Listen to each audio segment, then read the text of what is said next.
आज हम लोग सॉल्व करेंगे झारखंड अधिविद्य परिषद द्वारा लिया गया class 11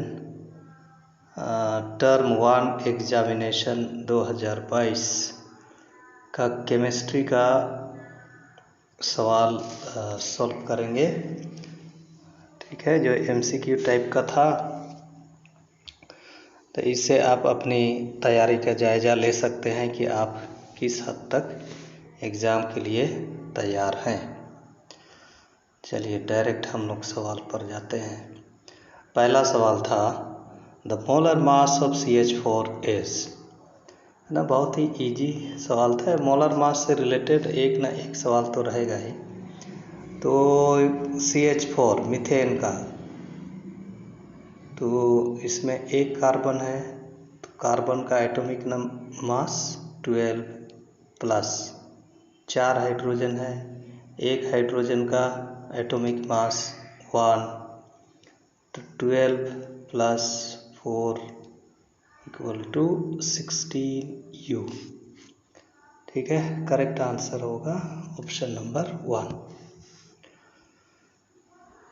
Question number 2. The ratio of number of moles of solute to the total number of moles in solution is called.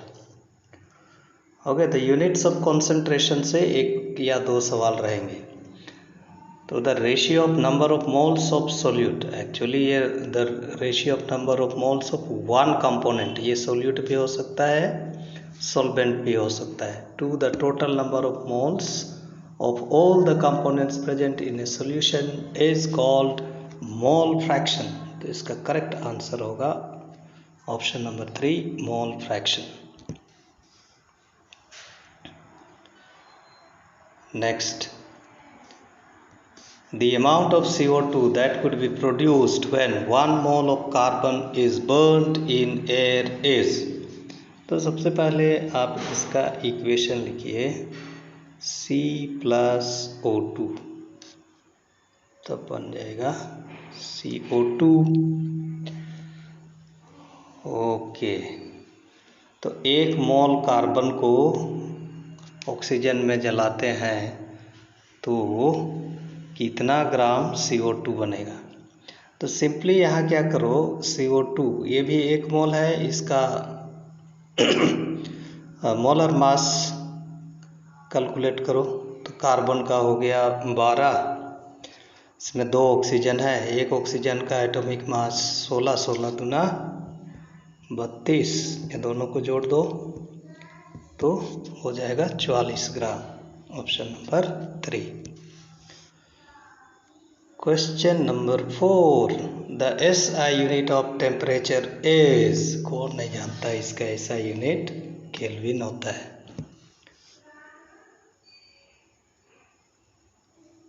Okay, next है 60 gram of an organic compound on analysis is found to have C equal to 24 gram, H equal to 4 gram and O equal to 32 gram. The empirical formula of the compound is. तो empirical formula बताता है कि किसी molecule में different elements किस ratio में, तो उसको निकालने के लिए हम क्या करते हैं। तो यहाँ हमारे पास है 3 एलिमेंट है, कार्बन है, उसके बाद हाइड्रोजन है, फिर ऑक्सीजन है। तो इनका एम्पिरिकल फॉर्मूला निकालने के लिए क्या करना, कार्बन यहाँ 24 ग्राम है, तो इसको डिवाइड करना इसका एटॉमिक मास से। तो कार्बन का एटॉमिक मास 12, तो 24/12। हाइड्रोजन है 4 ग्राम और एक हाइड्रोजन का एटॉमिक मास 1। ऑक्सीजन है 32 ग्राम और एक ऑक्सीजन का एटॉमिक मास 16। तो ये आ जाएगा 12 दूना 24 और ये होगा 1 चौके 4, 16 दूना 32। फिर इसमें जो सबसे छोटा नंबर है उससे सबको डिवाइड करना। तो सबसे छोटी संख्या है 2, तो 2/2, 4/2 और ये होगा 2/2। तो ये हो जाएगा कार्बन हो जाएगा 1, हाइड्रोजन हो जाएगा 2 दूना 4 और ऑक्सीजन होगा 2 एका 2। अब तो इसको लिख देना CH2 टाइम्स O। ठीक है, ये बहुत ही शॉर्टकट मेथड मैं बता रहा हूँ। ओके, तो करेक्ट आंसर हमारा है option number 4।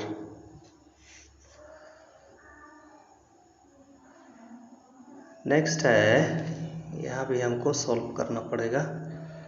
What will be the molarity of a solution that contains 5.85 gram of NaCl per 500 ml? तो मास ऑफ सॉल्यूशन दिया हुआ है, तो मोलारिटी बराबर होता है number of moles dissolved in 1 litre of the solution. तो सबसे पहले यहाँ कैलकुलेट हम करेंगे नंबर ऑफ मोल्स, है ना, एन से डिनोट करते हैं। नंबर ऑफ मोल्स बराबर होता है मास बाय मोलर मास। तो मास यहाँ दिया हुआ है 5.85। अब NaCl का मोलर मास, सोडियम का 23 और क्लोरीन का 35.5, तो ये हो जाएगा 58.5, तो ये होगा 0.1। अब वॉल्यूम यहाँ ml में दिया हुआ है, तो इसको लीटर में बदलेंगे, है ना, ml में दिया है, इसको लीटर में, तो 500 ml। ओके, तो ये डिवाइडेड बाय 1000, तो ये हो जाएगा 5/10 इक्वल टू 0.5। अब मोलारिटी बराबर होता है number of moles divided by volume in litre. तो नंबर ऑफ मोल्स हमने निकाला था 0.1, दिस डिवाइडेड बाय हमारा था वॉल्यूम, लीटर में इसको कन्वर्ट किए तो 500 ml मतलब आधा लीटर, आधा लीटर मतलब 0.5 लीटर। ओके, तो ये हो जाएगा 1/5 से इक्वल टू 0.2, 0.2 मोल पर लीटर। करेक्ट आंसर है ऑप्शन नंबर 3। ठीक, नेक्स्ट, इस टाइप का सवाल भी हर बार पूछा जाता है। ओके, सवाल है number of protons, neutrons and electrons in the element. पर x इधर जो लिखा जाता है वो होता है atomic number. Atomic number equal to number of protons, और जितना प्रोटॉन होता है उतना ही इलेक्ट्रॉन भी होता है। फिर यहाँ जो लिखा हुआ रहता है ये होता है mass number. Mass number equal to number of protons plus number of electrons. अब तो नंबर ऑफ प्रोटॉन्स तो हो जाएगा 89।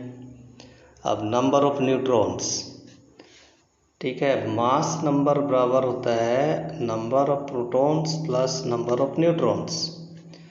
तो नंबर ऑफ न्यूट्रॉन्स बराबर होगा mass number minus number of protons, तो ये होगा 231 माइनस 89, तो ये बराबर होगा 11 में से 9 2, फिर 12 में 8 4, फिर इधर बचा 1, 142।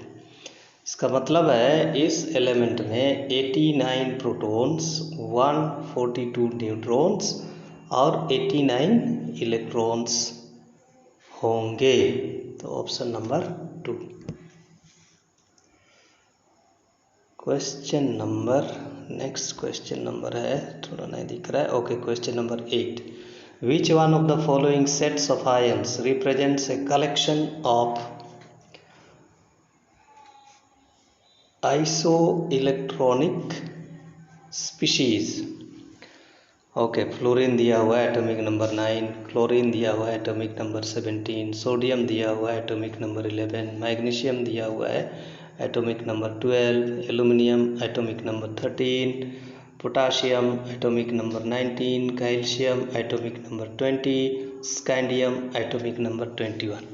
तो सबसे पहले तो आपको समझना होगा आइसो इलेक्ट्रॉनिक स्पीशीज, इसको दो प्रकार से समझ सकते हैं। ये वैसे स्पीशीज होते हैं जिनका इलेक्ट्रॉनिक कॉन्फ़िगरेशन सेम होता है।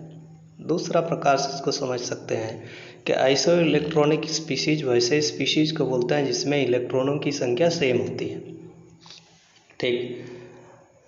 ठीक है, तो हम पहला ऑप्शन में आते हैं K+। तो पोटाशियम के पास 19 इलेक्ट्रॉन्स है। K+ तब बनता है जब एक इलेक्ट्रॉन का त्याग करता है, तो K+ में इलेक्ट्रॉन की संख्या 18। Ca2+, कैल्शियम का एटॉमिक नंबर 20, Ca2+ तब बनेगा जब ये 2 इलेक्ट्रॉन का त्याग करेगा, तो यहाँ भी Ca2+ में इलेक्ट्रॉन की संख्या 18। अब आते हैं स्कैंडियम में। स्कैंडियम एटॉमिक नंबर 21, स्कैंडियम 3+ तब बनेगा जब यहाँ से 3 इलेक्ट्रॉन का त्याग होगा, तो 3 इलेक्ट्रॉन निकल जाएंगे, मतलब इलेक्ट्रॉन बचेंगे 18। अब आते हैं Cl- पर। Cl- क्लोरीन का एटॉमिक नंबर 17 है, मतलब इसमें ऑलरेडी 17 इलेक्ट्रॉन है और ये एक ही इलेक्ट्रॉन एक्सेप्ट कर सकता है क्योंकि सबसे भारी कक्षा में इलेक्ट्रॉन की संख्या 7 है। तो एक इलेक्ट्रॉन करेगा तो एक्सेप्ट करेगा, मतलब इसमें इलेक्ट्रॉन की संख्या होगी 18।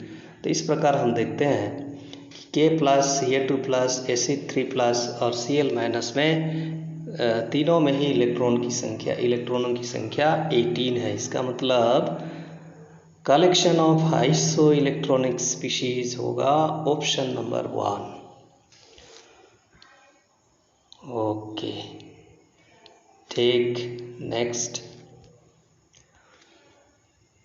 The magnetic orbital quantum number specifies. ठीक है, आप जानते हैं quantum number, principal quantum number, azimuthal quantum number, magnetic quantum number, spin quantum number. तो magnetic orbital quantum number specify करता है ओरिएंटेशन ऑफ ऑर्बिटल्स। ओके, तो इसका करेक्ट आंसर होगा 3 dimensional orientation of orbitals. Question number 10। Okay, इस प्रकार का सवाल हम पहले भी सॉल्व कर चुके हैं।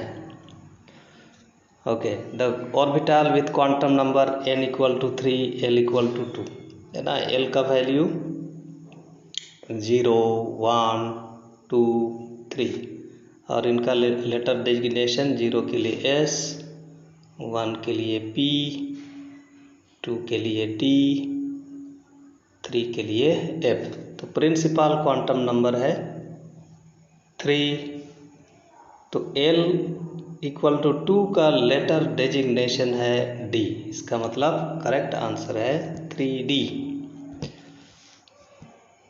Question number 11।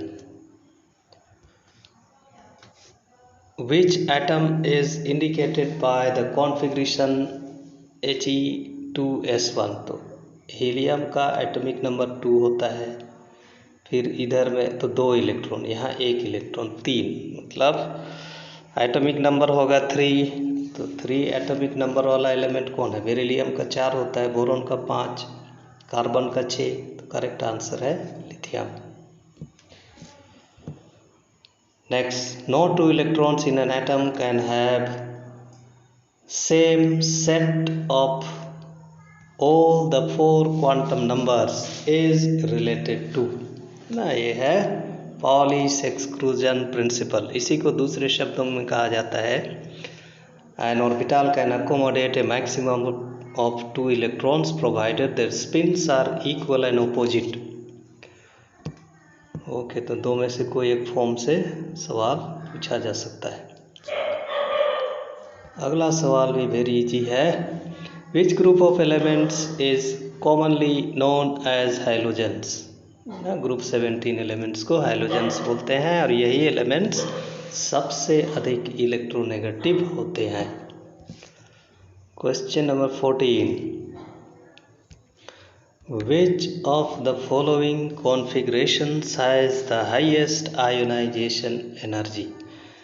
तो वैसा कॉन्फ़िगरेशन जिसमें completely filled कॉन्फ़िगरेशन होगा तो वही सबसे अधिक, उसी का सबसे अधिक आयोनाइजेशन एनर्जी होगा, मतलब वहाँ से इलेक्ट्रॉन निकालने के लिए अधिक एनर्जी देना होगा। अब यहाँ देखिए कौन कम्प्लीटली फील्ड है, NS2, S में 2 ही इलेक्ट्रॉन डाल सकते हैं क्योंकि S सब शेल का एक ही ऑर्बिटल होता है, S ऑर्बिटल और एक ऑर्बिटल में 2 ही इलेक्ट्रॉन हो सकते हैं। P2, P सब शेल के 3 ऑर्बिटल होते हैं, Px, Py and Pz, her orbital में 2 इलेक्ट्रॉन, मतलब 2 तिया 6। इसका मतलब है जिसका हाईएस्ट आयोनाइजेशन एनर्जी होगा वो कॉन्फ़िगरेशन होगा NS2NP6, option number 3। Question number 15, how many groups are present in the modern periodic table. Okay, पिछला सेट वाला सवाल में भी इस टाइप का था। आप जानते हैं कि मॉडर्न पीरियोडिक टेबल में 18 ग्रुप और 7 पीरियड होते हैं, तो ऑप्शन नंबर 2। चलिए अगला सवाल जाते हैं। Outer electronic configuration of S block element is. Okay, तो एस ब्लॉक एलिमेंट, इसमें 2 ग्रुप हैं, ग्रुप 1 और ग्रुप 2। ग्रुप 1 का होता है NS1, ग्रुप 2 का होता है NS2। इसका मतलब एस ब्लॉक एलिमेंट का आउटर इलेक्ट्रॉनिक कॉन्फ़िगरेशन होगा NS1 to 2, option number 3। Question number 17. In the modern periodic table, the period indicates the value of atomic number, atomic mass, principal quantum number, azimuthal quantum number। Okay, तो period indicate करता है कौन, principal quantum number, option number 3। Next, transition metals are present in, very easy, D block। ठीक है, D block, transition metals D block elements होते हैं। Okay, next, equal volumes of all the gases under same condition of pressure and temperature contain equal number of molecules is known as। Okay, Charles law तो बताता है volume temperature relationship, Boyle's law बताता है volume pressure relationship. इसका correct answer है Avogadro's law. Okay, चलिए question number 20, PV equal to nRT, कौन नहीं जानता है, ये आइडियल गैस इक्वेशन है। तो ऐसे सहज से सहज सवाल भी पूछे जाते हैं। Okay, what will be the minimum pressure required to compress 500 cubic decimeter of air at 1 bar to 200 cubic decimeter at 30 degree Celsius. Okay, तो ये प्रेशर वॉल्यूम रिलेशनशिप वाला सवाल है, मतलब यहाँ हमको अप्लाई करना है बॉयल्स लॉ, है ना। तो E हो गया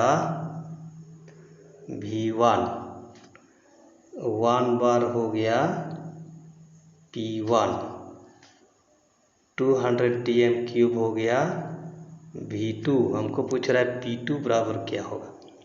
तो बॉयल्स लॉ के अनुसार PV इक्वल टू कॉन्स्टेंट होता है, उसी को लिखते हैं P1 V1 equal to P2 V2। तो यहाँ से आप निकाल सकते हैं P2 बराबर P1 V1 बटे V2। ठीक, तो E बराबर होगा P1 हमारे पास कितना है 500 1 है। ओके, अगला पेज में इसको करते हैं। तो P1 हमारे पास है 1, V1 है 500 क्यूबिक डेसीमीटर। ओके, V2 है 200 क्यूबिक डेसीमीटर। इसको सॉल्व करेंगे तो 5/2, 2 दूना 4, 2 पचे 10, 2.5 R।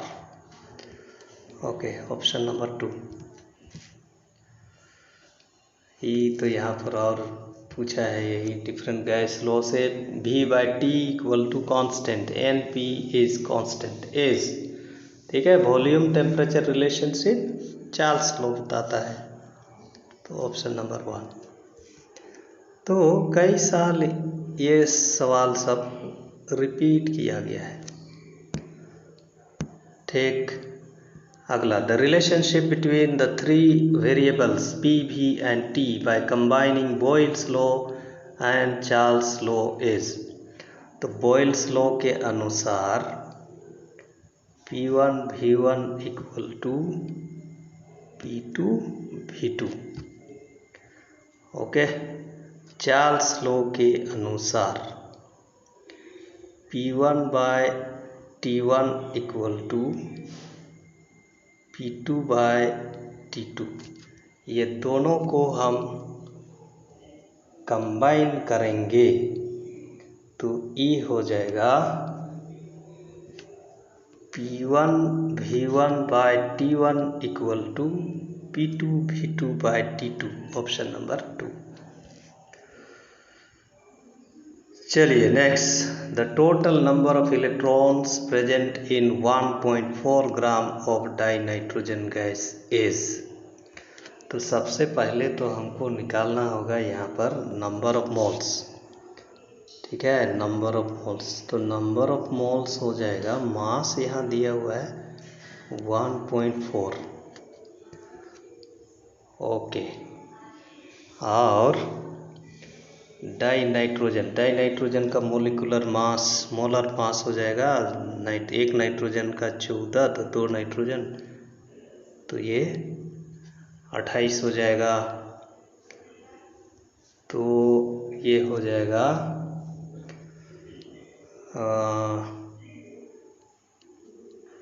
14/10 हटाएंगे तो हो जाएगा 280।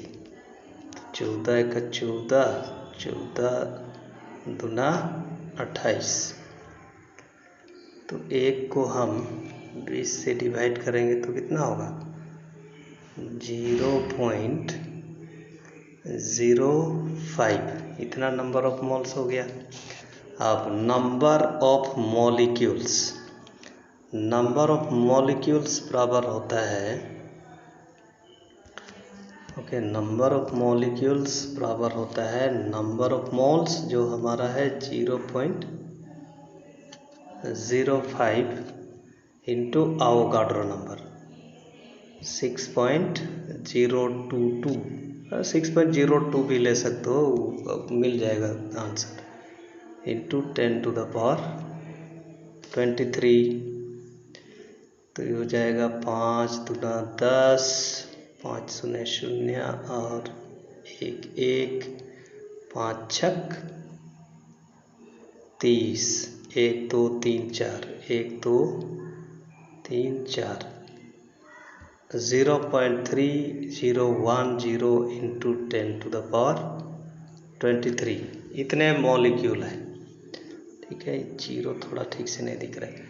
अब डाई नाइट्रोजन गैस में कितने इलेक्ट्रॉन होंगे? एक नाइट्रोजन के पास 7 इलेक्ट्रॉन, मतलब 2 नाइट्रोजन के पास 14 इलेक्ट्रॉन, तो एक मॉलिक्यूल में 14 इलेक्ट्रॉन, तो इतने मॉलिक्यूल में कितने इलेक्ट्रॉन होंगे?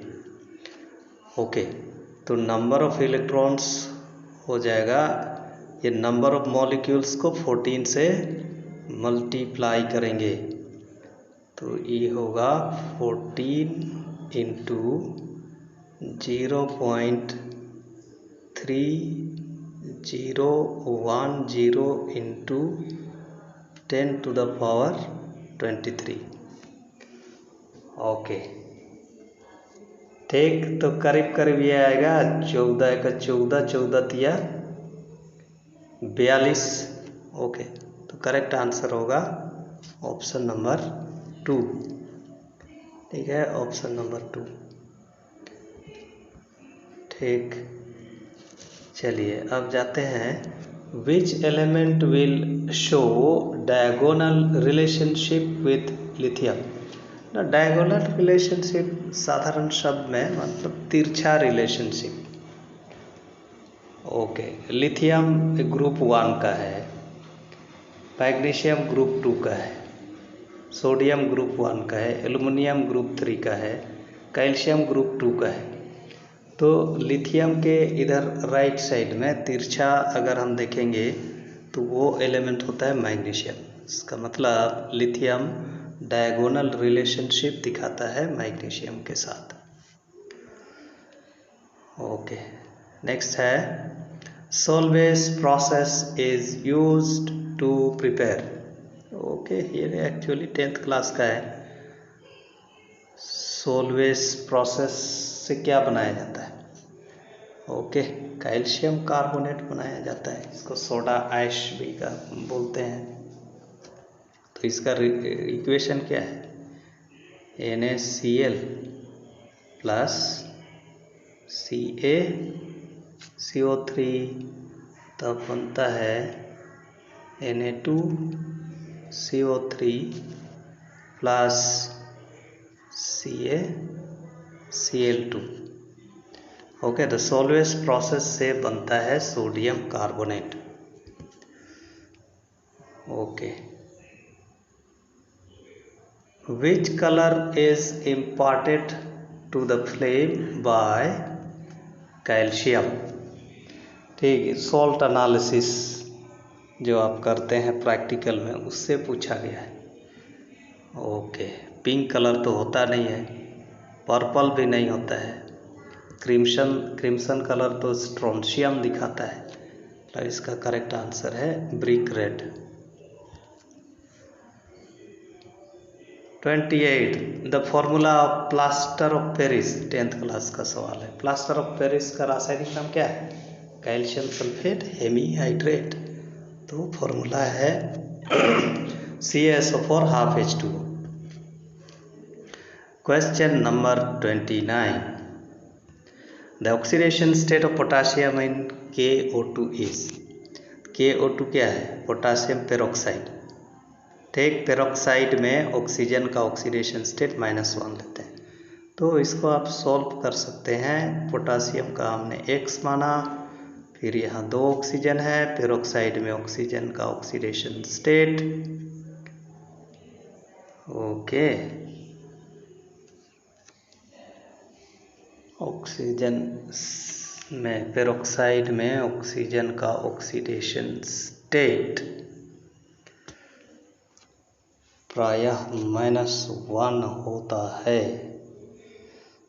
ओके, नहीं, इसमें थोड़ा सा झकाने वाला सवाल है। ठीक, तो पेरोक्साइड में एक्चुअली हम लेते हैं, ये पेरोक्साइड नहीं है। पेरोक्साइड होता तो K2O2 होता है। जैसे हाइड्रोजन पेरोक्साइड का H2O2 लिखते हैं, तो उसमें ऑक्सीजन का ऑक्सीडेशन स्टेट -1 लेते हैं। तो ये एक्चुअली सुपर ऑक्साइड है। सुपर ऑक्साइड में -12 दिस इज इक्वल टू 0। तो ये आ जाएगा X -2/2 equal to 0, X -1 equal to 0, तो X इक्वल टू +1। ओके, वैसे भी पोटासियम का ऑक्सीडेशन स्टेट हमेशा +1 होता है क्योंकि ये ग्रुप 1 का एलिमेंट है। ठीक है, ऑप्शन नंबर 3। ठीक, next CH3OCH3 dimethyl ether and ethyl alcohol. ये चेन आइसोमर्स हैं कि पोजीशन आइसोमर्स हैं कि फंक्शनल आइसोमर्स हैं कि टोटोमर्स हैं? तो इसमें मॉलिक्यूलर फॉर्मूला सेम है ना, C2H6O है दोनों का, लेकिन फंक्शनल ग्रुप अलग अलग है। तो इसलिए ये फंक्शनल आइसोमर्स हैं। उसी को यहाँ लिखा हुआ है फंक्शनल ग्रुप आइसोमर्स। अच्छा, the IUPAC name of the following compound. ठीक है, एक सवाल तो आईपैक नेम से अवश्य रहेगा। ठीक है, तो क्या करना, सबसे पहले लॉन्गेस्ट चेन सेलेक्ट करना, फिर उसको नंबरिंग करना, ऐसे नंबरिंग करना कि जो सब्सटीट्यूएंट होगा उसको लोएस्ट नंबर मिले। ओके, तो हम क्या करते हैं, इधर से नंबरिंग करते हैं 1 2 3 4 5 6, 6 कार्बन का मिला। अब यहाँ डबल बॉन्ड शुरू हो रहा है दूसरा कार्बन से, और तीसरा कार्बन में एक इथाइल ग्रुप जुड़ा हुआ है, तो इसको हम बोल सकते हैं 3 इथाइल। 6 कार्बन है इसलिए वर्ड रूट हेक्स। अब डबल बॉन्ड शुरू हो रहा है दूसरा कार्बन से, तो हेक्स 2 डबल बॉन्ड के लिए लिखते हैं प्राइमरी सफिक्स ईन, तो 3 इथाइल हेक्स 2 ईन। अब देखिए ऑप्शन में है कि नहीं, ये तो है पहला ही ऑप्शन। ओके, 3 इथाइल 2 हेक्सीन को ही 3 इथाइल हेक्स 2 ईन भी बोल सकते हैं, दोनों करेक्ट है। Okay, next, heterolytic cleavage of CX bond में result in the formation of. Okay, free radical होगा नहीं, होमोलिटिक क्लीवेज में फ्री रेडिकल्स बनते हैं, तो यहाँ पर बनेगा कार्बोकेटायन ना। CX बॉन्ड का हेट्रोलिटिक बॉन्ड क्लीवेज होगा तो कार्बोकेटायन बनेगा। Okay, next, which of the following is not an electrophile. Electrophile, electron में नेगेटिव चार्ज होता है। ठीक है, तो इलेक्ट्रॉन लवर, फाइल फीलिया मतलब होता है लव, अट्रैक्शन, अफिनिटी, तो उसको होना होगा ओके इलेक्ट्रोफाइल, इलेक्ट्रॉन लवर। तो ओके, थोड़ा छकाने वाला सवाल है। ठीक है, इलेक्ट्रॉन लवर को होना चाहिए पॉजिटिव चार्ज वाला स्पीशीज या ऐसा, लेकिन यहाँ पूछा है कि इसमें से कौन इलेक्ट्रोफाइल नहीं है। ओके, हम भी गड़बड़ा जा रहे थे, हम सोच है ना इलेक्ट्रोफाइल कौन है, यहाँ पूछा है इलेक्ट्रोफाइल नहीं है। ठीक, तो Cl+ है, ये भी इलेक्ट्रोफाइल है ना, पॉजिटिव चार्ज है मतलब इलेक्ट्रॉन के प्रति आकर्षण है। H+ है, Bf3 इलेक्ट्रॉन डेफिशिएंट स्पीशीज है, ये इलेक्ट्रॉन एक्सेप्ट कर सकता है, इसका मतलब ये जो है Cl- इलेक्ट्रोफाइल नहीं है, ये न्यूक्लियोफाइल है। ओके, तो सवाल को बढ़िया से ध्यान दीजिएगा, नहीं तो आप ही गड़बड़ा जाइएगा। ठीक, नेक्स्ट, अगला सवाल है the following reaction is an example of. Okay, CH3CH2I + KOH aqueous substitution reaction होता है, तब इथाइल अल्कोहल और पोटासियम आयोडाइड बनता है, या I की जगह में OH ग्रुप आ जाता है, तो KOH टूटता है जब इसका एक्वस सॉल्यूशन बनाते हैं, तो K+ और OH- में। या पूछ रहा है कि ये इलेक्ट्रोफिलिक सब्सटीट्यूशन है कि न्यूक्लियोफिलिक सब्सटीट्यूशन है कि एलिमिनेशन है कि एडिशन है।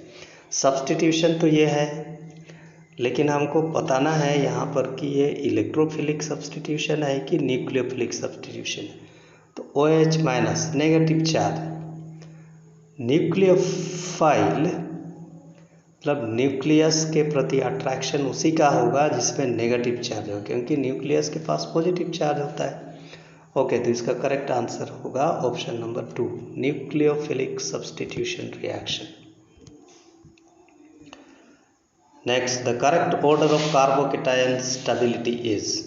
ओके, तो आप जानते हैं मिथाइल का सबसे कम होता है, ओके, फिर इथाइल का उससे अधिक, फिर है ना, मिथाइल का, उसके बाद प्राइमरी का, उसके बाद सेकेंडरी का और सबसे अधिक टर्शियरी का। तो यहाँ पता लगाइए, है ना, मिथाइल यहाँ पर है।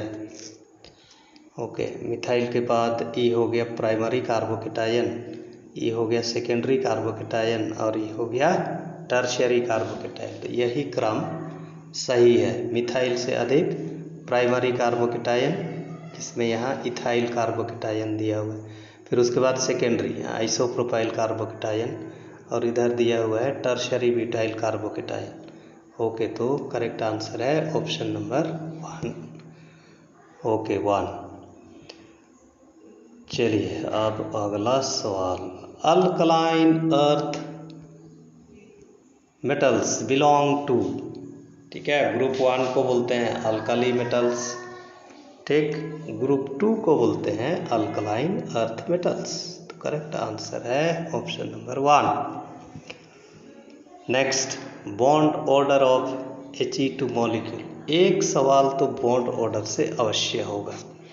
पिछले वीडियोस में भी मैं बताया हूँ शॉर्टकट मेथड, तो यहाँ भी आप शॉर्टकट मेथड अपना सकते हैं। तो यहाँ अप्लाई करना है 8 से कम इलेक्ट्रॉन, 1 से 8 इलेक्ट्रॉन होगा तो बाबा रूल अप्लाई करना है, ठीक है, बाबा rule, bonding anti bonding, bonding anti bonding rule. अब हीलियम 2 में He2 में कितने इलेक्ट्रॉन होंगे? एक हीलियम के पास 2 इलेक्ट्रॉन, मतलब यहाँ पर टोटल इलेक्ट्रॉन 4 होगा, तो बॉन्डिंग में 2 जाएगा, फिर एंटी बॉन्डिंग में 2। तो बॉन्ड ऑर्डर बराबर half into number of electrons in bonding molecular orbital minus number of electrons in anti bonding molecular orbital. अब यहाँ लगा दो हाफ इंटू, तो बॉन्डिंग में है 2, तो 2 माइनस एंटी बॉन्डिंग में भी 2, तो ये होगा 0।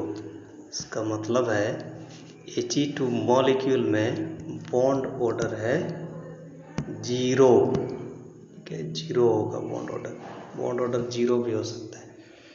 इसका मतलब यही है कि He2 मॉलिक्यूल एग्जिस्ट नहीं करता है ना, He मोनो एटॉमिक मॉलिक्यूल होता है, ठीक। अगला सवाल भी क्लास 10 का है। The formula of quicklime calcium oxide, CaSO3 limestone, CaOH2 slaked lime. Question number 39, ये साइक्लोअल्केन से है, इसमें कुल मिलाकर 6 कार्बन है और ये साइक्लिक कंपाउंड है और सिंगल बॉन्ड है, मतलब ये है cyclohexane. Very easy. Next, the particulate pollutant smog, smog होता है mixture of smoke and fog. Okay, तो ये होता है कहाँ? ये वही होता है जहाँ, है ना, ऑक्सीजन गैसेस हैं, ऑक्सीजन है और अन्य गैसें हैं, केवल ओजोन गैस नहीं है। तो इसको बोलते हैं हिंदी में क्षोभ मंडल और ये इंग्लिश में बोलते हैं ट्रोपोस्फियर। ओके, ट्रोपोस्फियर में होता है द पर्टिकुलेट पोल्यूटेंट है। तो एनवायरमेंटल केमिस्ट्री से एक सवाल। ओके, तो इस प्रकार से हमारा ये 2021 का केमिस्ट्री का जो सवाल पूछा गया था वो हमने सॉल्व कर लिया, ठीक है। तो उम्मीद है कि इससे आपको हेल्प मिली होगी। अगर आपको हेल्प मिला तो इसे अपने दोस्तों को भी शेयर कीजिएगा, और चैनल में नए हैं तो आप इसे अगर चाहें तो सब्सक्राइब कर सकते हैं, क्योंकि इसी चैनल के माध्यम से आपको 12th क्लास के लिए भी ज़रूरी तैयारियां हम करा सकते हैं, ठीक है। आगामी परीक्षाओं के लिए सबको बेस्ट ऑफ लक, ठीक है, बाय।